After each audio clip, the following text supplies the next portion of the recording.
28 ekipe nga rajoni i Pollogut, Shkupi dhe Kërçova gjatë 13 ditëve të ardhshme do të jenë pjesë e turneut të 34 tradicional të futbollit të vogël KF Reqica TV Koha 2025-2026, që fillon sonte dhe do të përfundojë me ndeshjen finale më 3 janar 2026. Këshilli organizativ i këtij turneu tradicional pasi konfirmoi numrin e ekipeve pjesëmarrëse. Në praninë e përfaqësuesve të ekipeve pjesëmarrëse ka bërë edhe tërheqjen e shortit.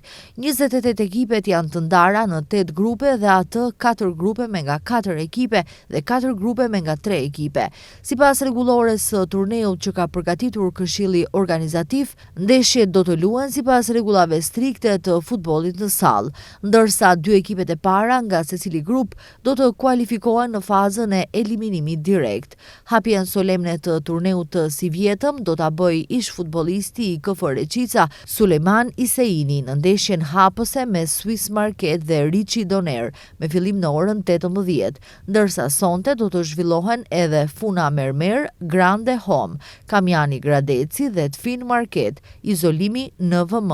Në disa ekipe do të shihen edhe lojtar profesionistë si nga Liga e parë e futbollit, ashtu edhe nga Liga e futsallit. Të gjitha ndeshjet do të drejtohen nga arbitra profesional, ndërsa në natën e parë drejtësi do të ndaj Isa Emurli, Ilmi Medi dhe Idris Idrizi. 3 ekipet e para nga ana e organizatorit do të shpërblen me mjete financiare, kupa dhe medalje, ndërsa shpërblime do të ketë edhe për golashënuesin më të mirë, lojtarin dhe portierin më të mirë. Këtë turne tradicional të futbollit në sallë pritet ta ndjekin një numër i konsiderueshëm i tifozëve dhe sidomos mërgjimtar, të cilët këto ditë do të jenë në vendlindje. Turneu do të zhvillohet në sallën e sportit të shkollës fillore përparimi në Reqicën e Madhe.